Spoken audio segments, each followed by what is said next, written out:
FORA.tv. The world is thinking.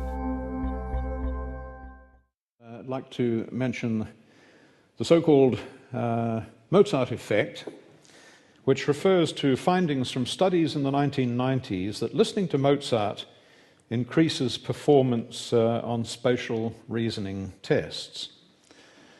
Now, that's a rather stupendous claim. I've got little doubt that intelligent people might listen to Mozart, but these people are implying that it works the other way as well, that if you listen to enough Mozart, it will make you more intelligent, at least specifically on spatial reasoning was the original study.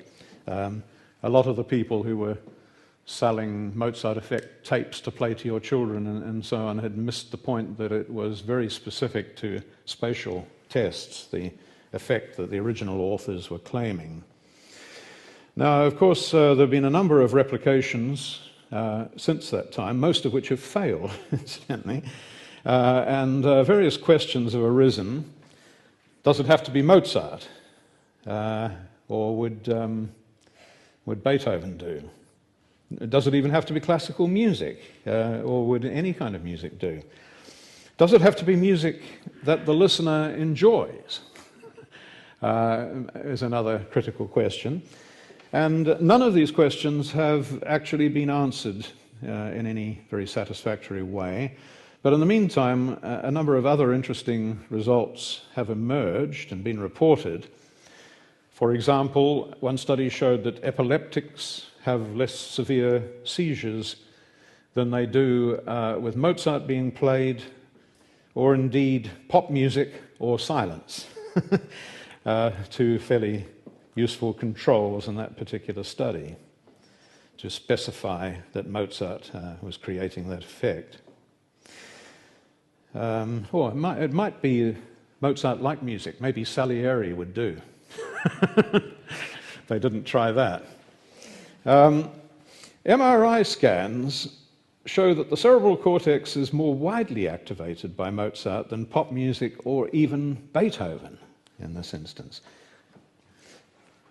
I don't know if it's necessarily a good thing to have widespread activation of the brain, because that might, in some circumstances, be equivalent to an epileptic fit getting out of control, but that was the particular finding, and it's interesting that it applied specifically to Mozart, even with a classical music control. Long-term science learning of hyperactive children is improved with classical music playing in the background. In that instance, they interpreted the effect as a lowering of stress levels. Classical music may be less disturbing than some hyperactive heavy metal kind of stuff, for example.